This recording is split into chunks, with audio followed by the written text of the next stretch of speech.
Bismillahirrahmanirrahim. Assalamu alaikum. Peace and blessings throughout the universe to everyone. Welcome back to the Digital Media Academy. This session, we're going to dive into social media. We're kind of going to give an overview of audiences on social media. We're not going to get into too much like how-tos because we assume that you know how you're using different social media platforms, but just an overview as to where things are at right now, how algorithms are shifting, how platforms are shifting, new platforms that you should be considering, even messaging apps, texting, and a number of different things. So let's get into the mix.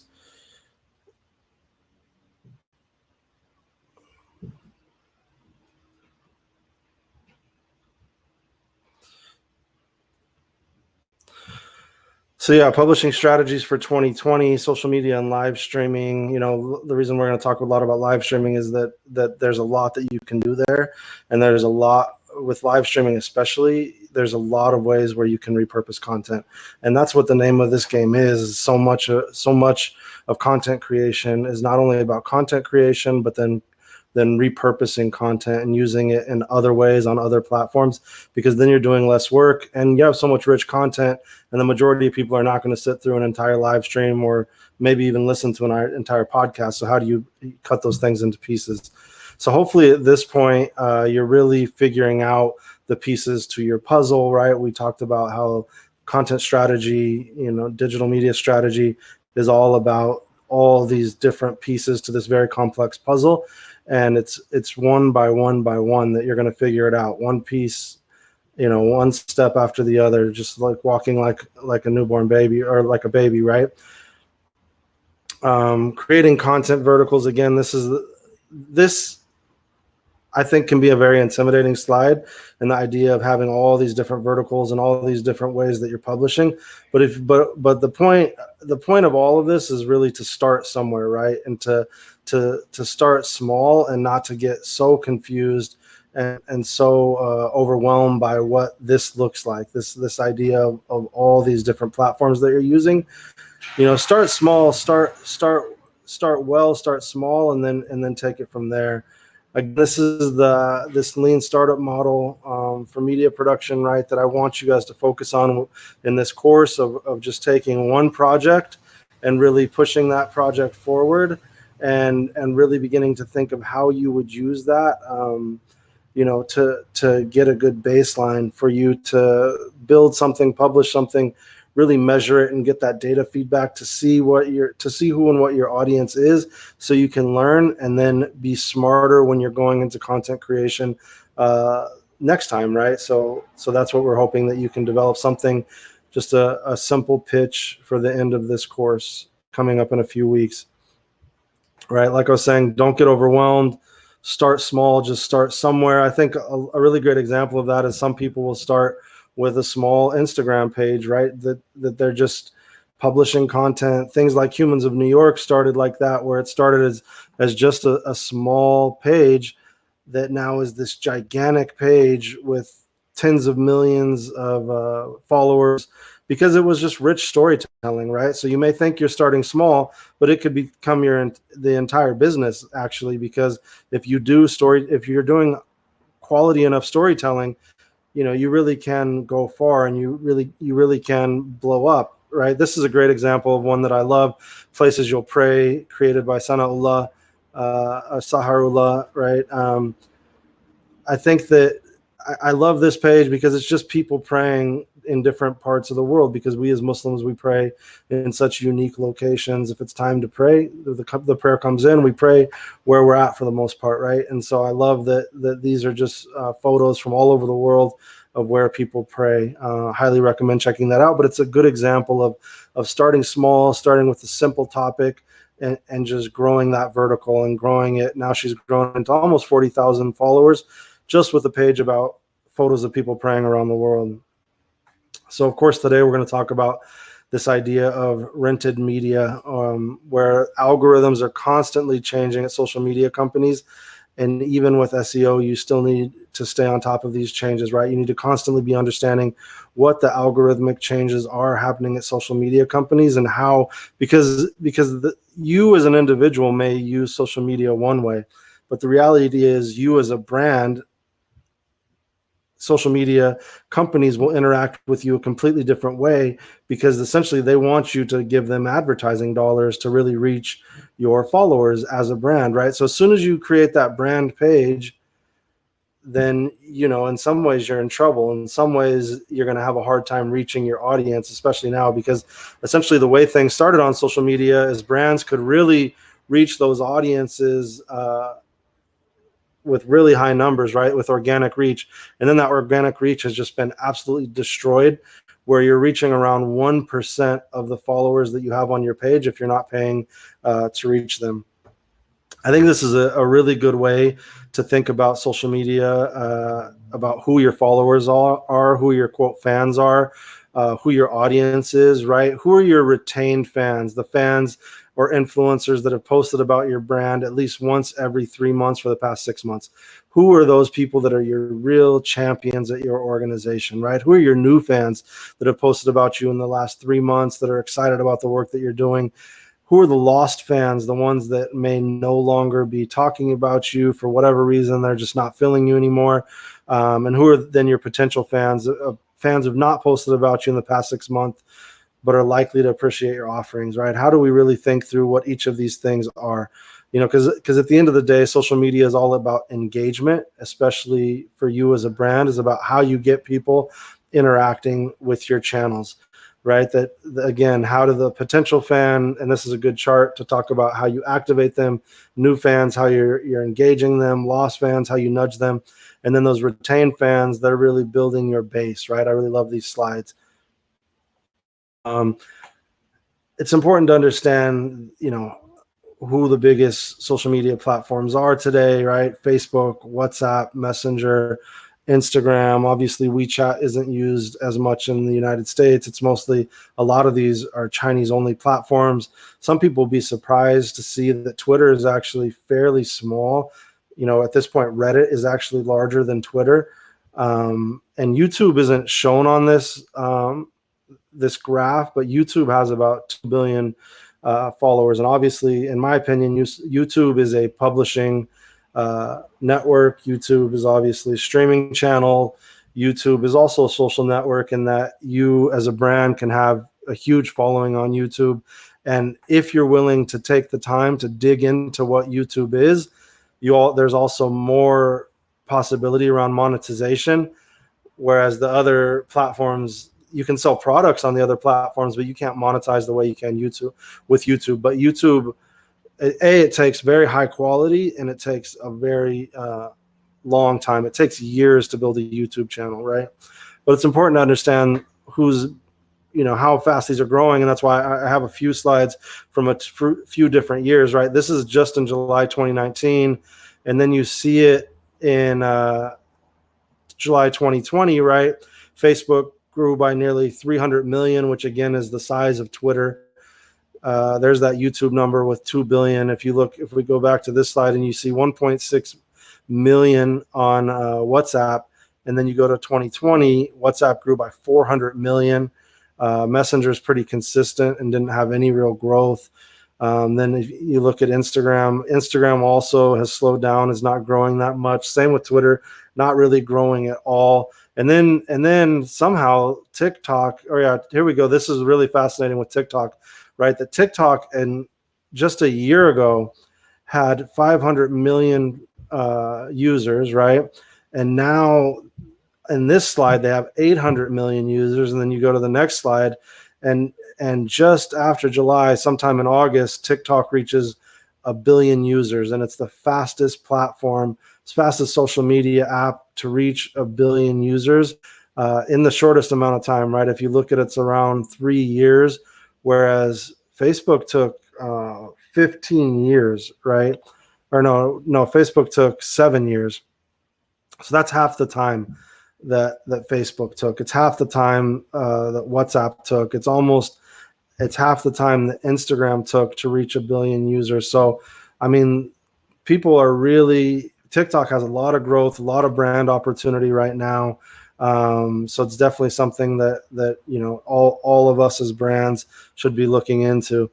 This is an interesting slide because it really shows social media use where it's marketers versus consumers, right? So you have, Facebook and Instagram still have the largest opportunities for brands and the most brands on them today. And then after that is YouTube, right? And then TikTok. TikTok isn't on this, but it's exploding, right? TikTok has a lot of opportunities for brands also. So really, in terms of brands, brand engagement, brand growth, brand following, the biggest ones are definitely Facebook, Instagram, YouTube, and TikTok.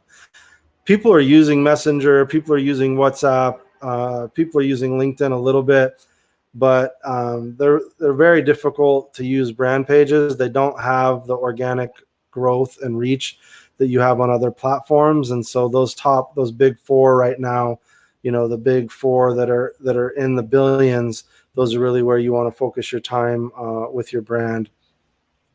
This is a really fascinating slide to me too, looking into TikTok more, where you look at the average, how long someone stays on a channel, right? And TikTok has grown by 24% year over year with this, right? That 294 seconds compared to 208 on Facebook, 144 seconds on Instagram. So it also shows that people are on TikTok longer. It could also mean that TikTok is less inundated with ads the way that Facebook and Instagram are at this point, because it's the newer platform, and that obviously could change. I think it's really important to thinking about your audience. It's super important to think about your demographics of how you find the audiences you're looking for on different social media platforms, right? If you look at like, obviously, in terms of gender, more women are using these both Facebook and Instagram than men.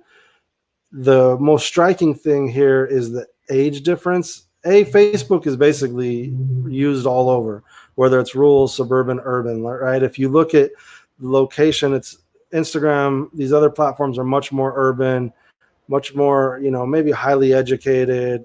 So definitely Facebook.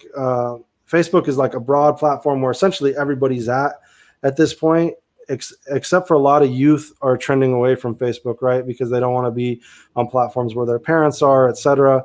And then if you look at Instagram, what's fascinating to me about Instagram, of course, is the youth audience. So if you really want to capture youth audience, it's going to be Instagram and TikTok, right? TikTok, their age breakdown, if you look at just 13 to 24, it's almost 70% of their platform, right? Crazy. Those numbers are crazy. So if you really want to target that youth audience, again, Instagram, TikTok, less so on Facebook, but that's why, you can also have content on each of these different platforms that are repurposed, but they should be in the style of the platforms and having strategies for each. Twitter and LinkedIn are really more professional networks, and they're good for you to grow your personal brand. I would say they're less important for your brand, your organizational brand. LinkedIn, there's this idea that you can connect with donors and whatever as social, as a social enterprise or a nonprofit. I haven't really seen it work that well. I haven't seen that people are really interested in following brands on LinkedIn. It's much more individual oriented. So that's definitely what I would spend my time with. And then same for Twitter. Twitter, you can definitely get more brand growth, but I think it's what you're looking for, right? So if you're looking for essentially engagement with your general audience, that's definitely Facebook, Instagram, TikTok. If you're looking, for instance, if you're like a social justice organization and you're looking for interaction with reporters, then Twitter is the reason. That's the reason to grow your Twitter feed, right? And to make it a very professional feed. So I would say Twitter and LinkedIn, and especially in a lot of the world, Twitter is used almost like a LinkedIn, where it's more professionally oriented. We should think about it the same way in the US, that this is really about kind of your PR, your outreach to people and to organizations. So Twitter and LinkedIn are super important. Sorry, just checking on something. And then next, in terms of the messenger apps around the world, a lot of people are starting to use WhatsApp and having text strategies. Of course, you can use Twilio, which is actually, and Twilio has really good programming grants for nonprofits. And Twilio is the API or the technology behind Facebook Messenger, behind WhatsApp, behind all of these entities, except for Skype, right? You can use those platforms to text your people and have about your programming. And obviously, you're going to have a much more direct delivery rate with text, right? We know that if you want to talk about delivery, texting is going to have the highest delivery rate because people generally look at everything they receive. They may not like that you're texting them, and so you have to consider that, and you may get a lot of people opting out.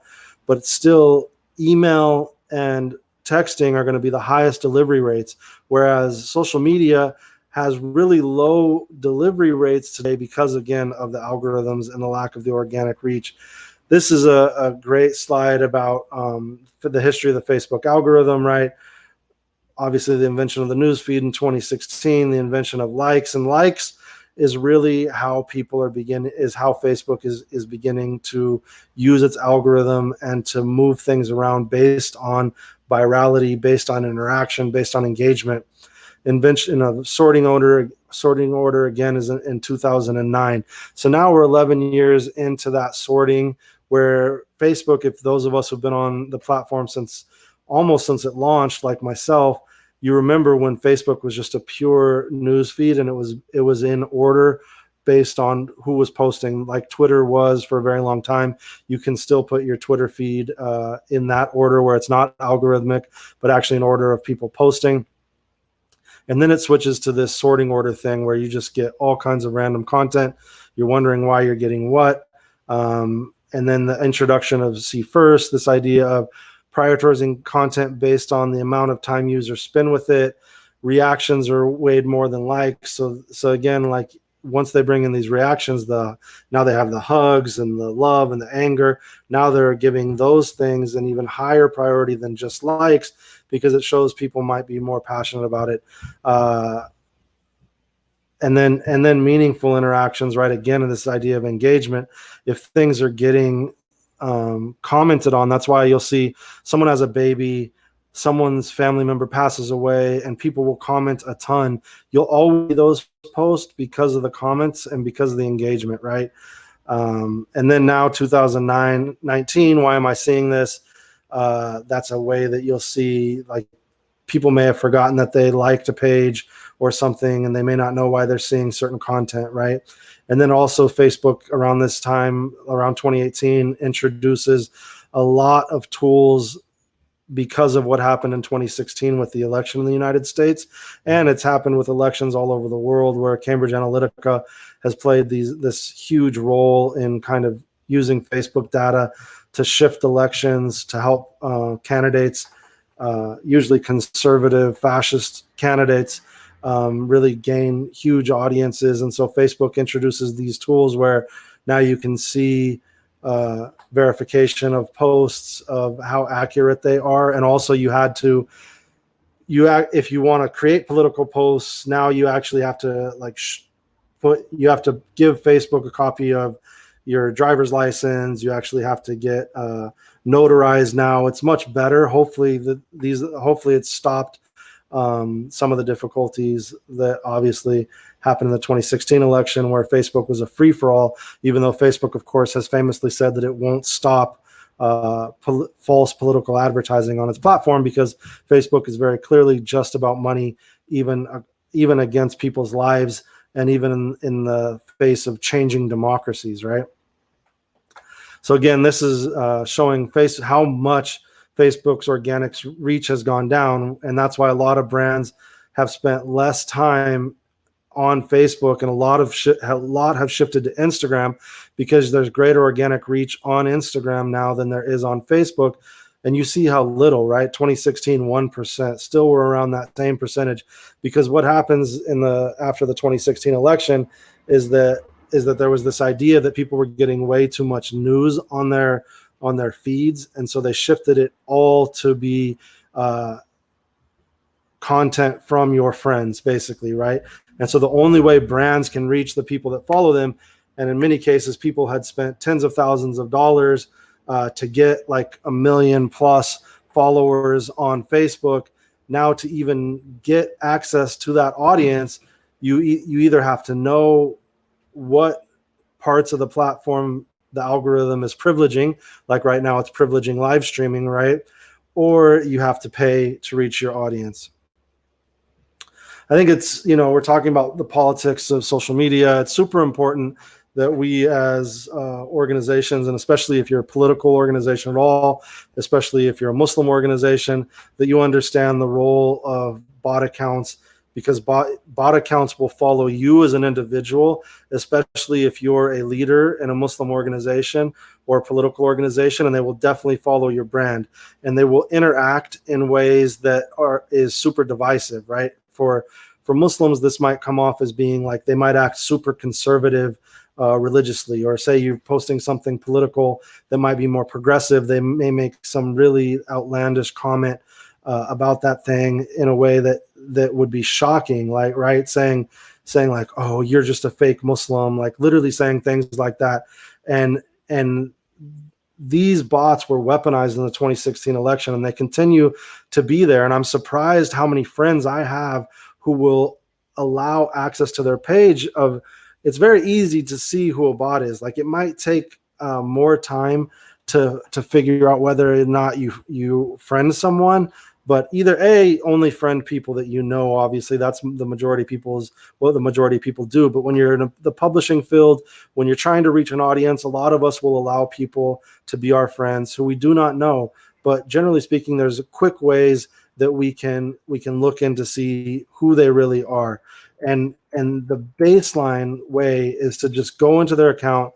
You click on the account. If there's hardly anything posted and the account was created recently, there's lack of personal information. They have a photo that doesn't look like it's actually them, or you can actually do a reverse image search on Google to see if see where that image, if it's an actual person, who that image is, or how it's been used. It will generally tell you if it's an image that's being used by bots. But usually it's easier than that, because they'll have something that's not even an image of a person. They'll have like a sunset, or like, they'll have, like, the Muslim ones will have like an Allah symbol, like the name of Allah, as their Facebook, avatar.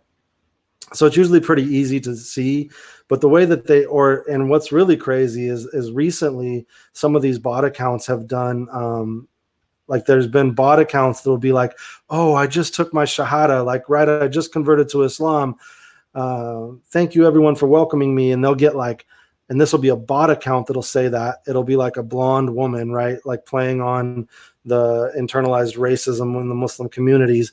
And the thing will get like 20,000 retweets or up to 100,000 retweets. And then it turns out it's a bot account. They'll go in, they'll change the account into some political messaging account.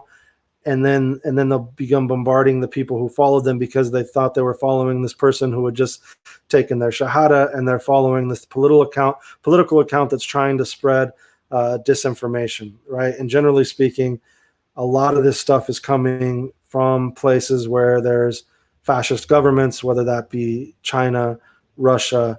Obviously, the United States uses these strategies and technologies in other parts of the world as well, Brazil, etc., where they have these bot farms, and they can either be things that are automatically posted, or I've even seen it where people actually will create a fake account, and then they'll use that to spread disinformation about people, but it's an actual person doing it. So we have to be really careful about this stuff. It's super important that you know what to look for. I would go through all this slide really thoroughly.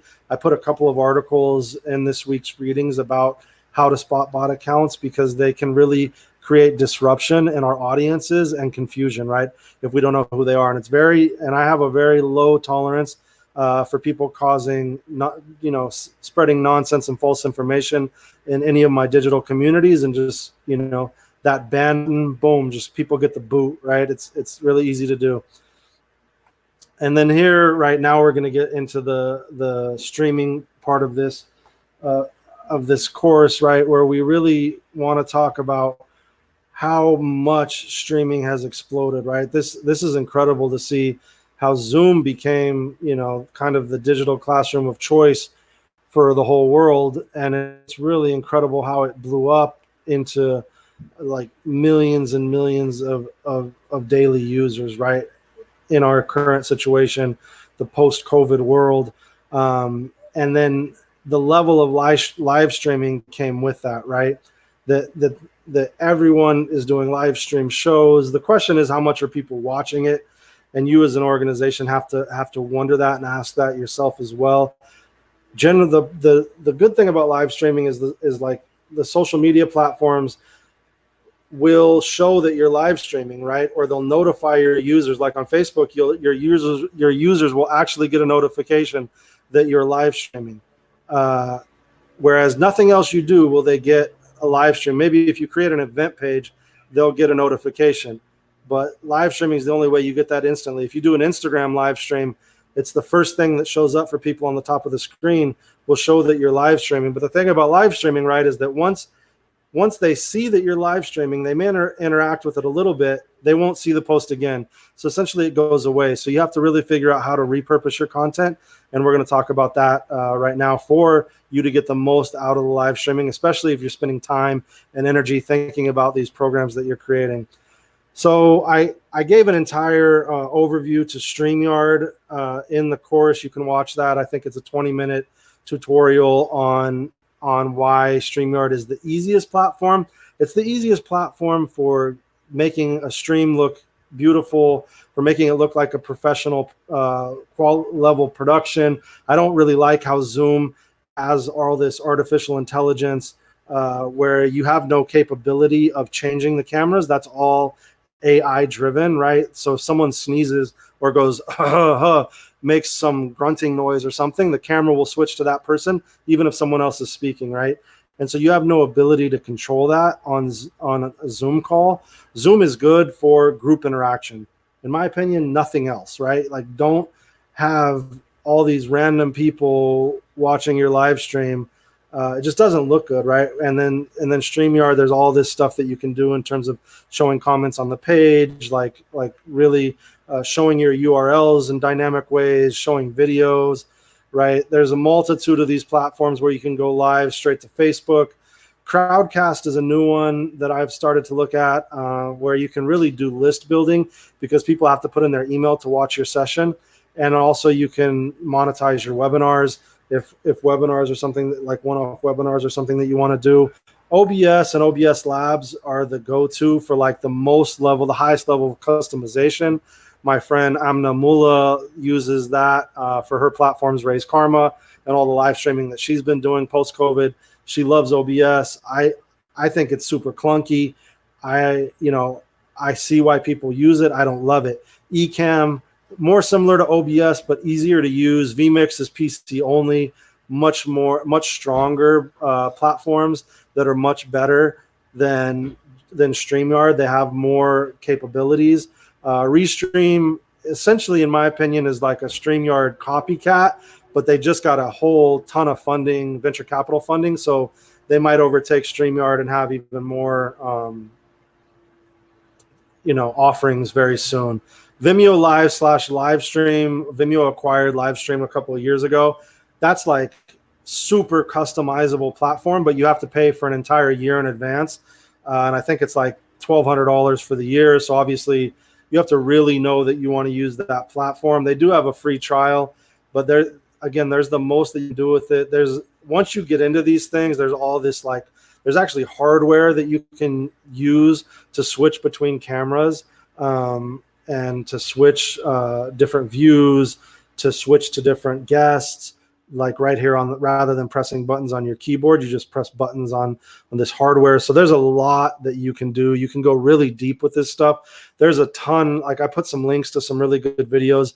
There's actually a huge, it's interesting that the church communities have all these live streaming courses for churches on YouTube. So highly recommended there. Like obviously that's cut and paste for a mosque or a synagogue, similar situations. Just the churches are the ones that are the farthest along in terms of they were live streaming before COVID at a really high level. And then there's these virtual conference platforms that you can use as well if you want to host a virtual conference. Virtual conferences are a really good way to create excitement around your brand right now. We've hosted a number of virtual conferences this year. We're going to continue to do that. Good ways to bring in sponsorship money.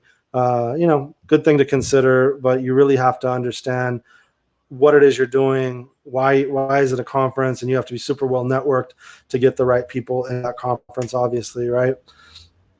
So how to repurpose live streams. This to me is such an easy thing to do. It's such an easy, I have a number of conversations going on right now with different people who were like, oh, I want to do a podcast. I don't really want to do a live stream.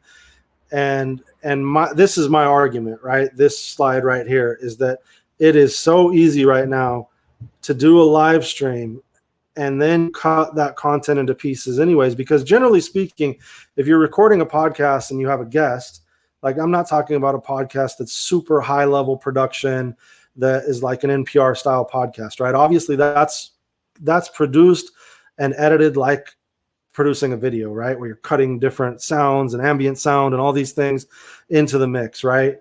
What I'm talking about is if you're just doing you have a podcast and you're essentially doing interviews with people, you have different segments. You can very easily create that as a live show, right? And then cut it into a podcast afterwards. So you're hitting your audience and you're growing your audience across multiple platforms, right? And the baseline is to conceptualize it as a show. And then you can conceptualize that show into seasons. A lot of people are doing that right now, right? But what is your concept as a show? Number two, right, you have to have good internet to do live streaming. It was something that I ran into at the beginning. I also didn't have a very good camera. Like I said, I don't understand why Macs are still putting 720p.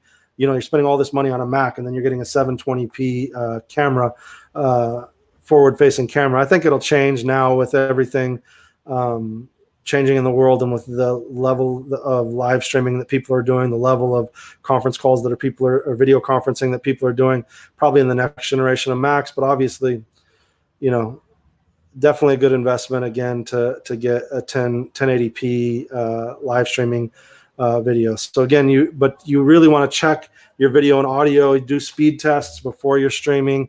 Like I think I said previously, the streaming can change based on timing of the day. Unfortunately, our internet, with everyone being online, internet speeds are super complex right now. Choose where you want to stream.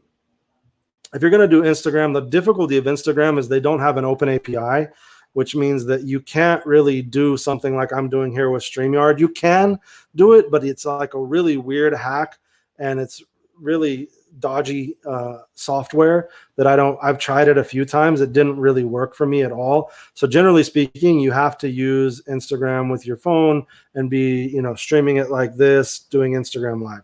That's essentially the only way to do it. I don't like how it looks personally, but you get a lot of interaction that way and you get a lot of people watching because people are on Instagram a lot, right? And more than they are on Facebook. So something to consider, but again, choose where you want to stream, what your audience is.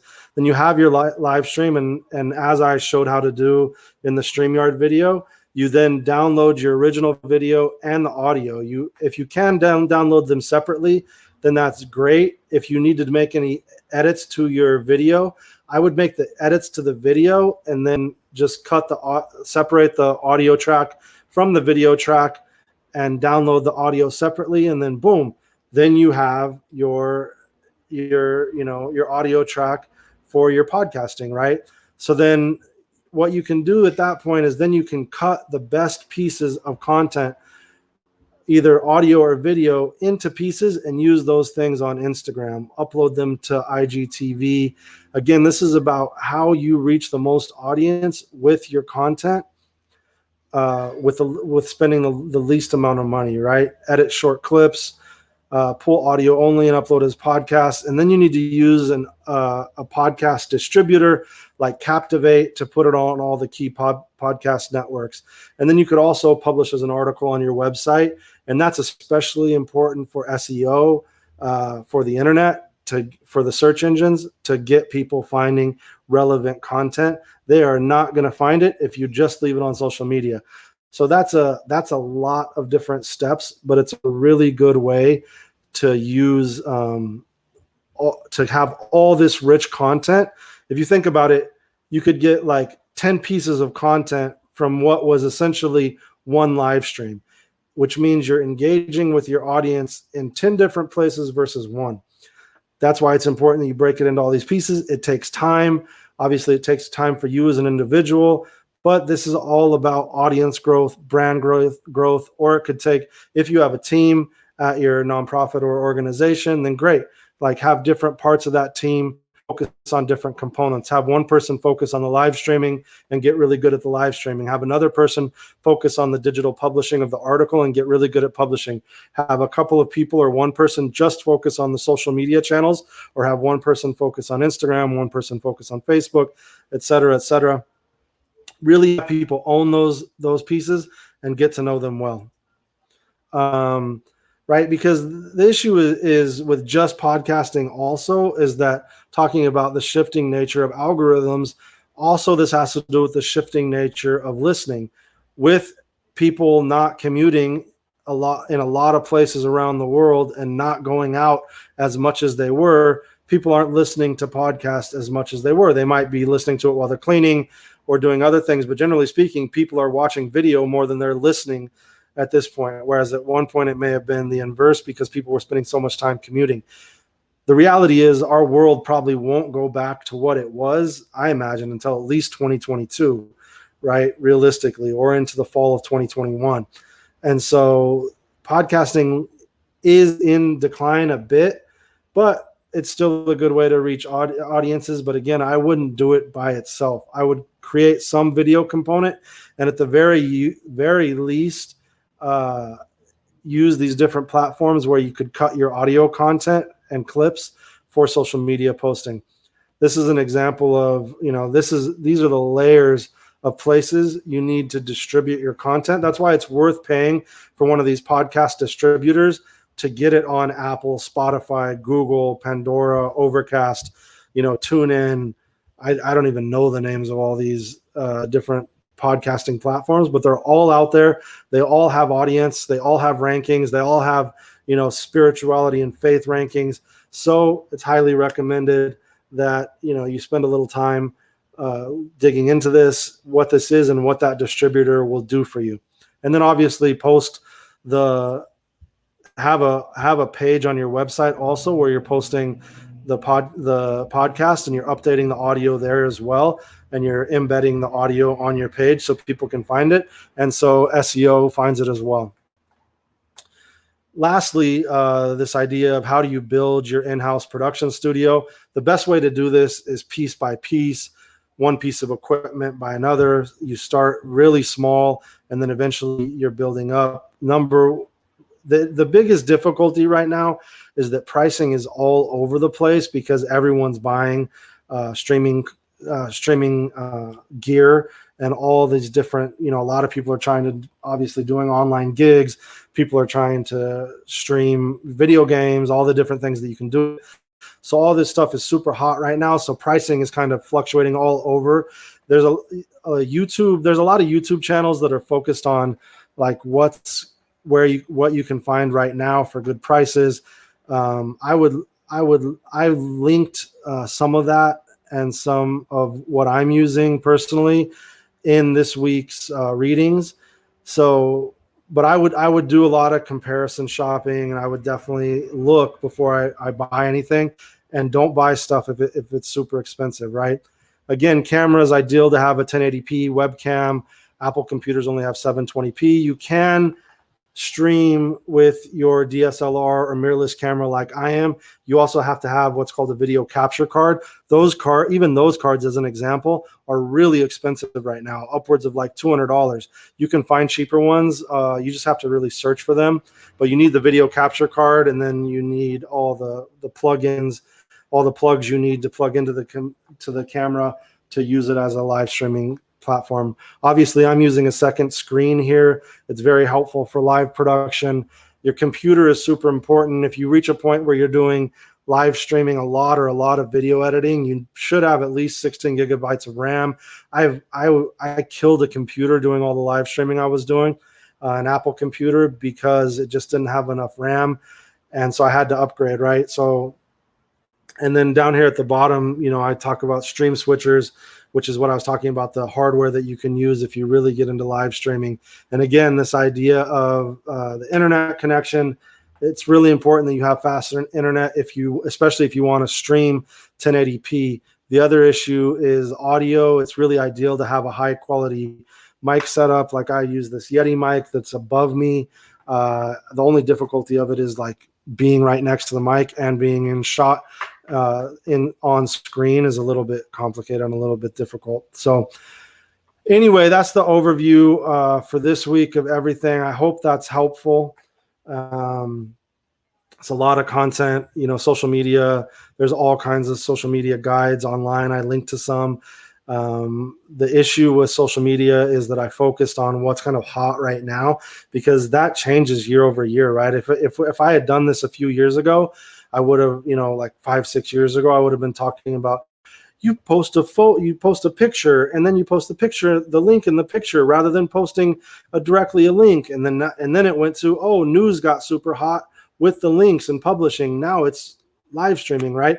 So social media changes so much that it's almost not worth me saying like, this is directly what you should be doing now. This is what you should be doing now. But you understand your social media channels enough. The key is your verticals, understanding your audience engagement. Definitely, like the next session, we're going to talk more about data and really diving into your social media data.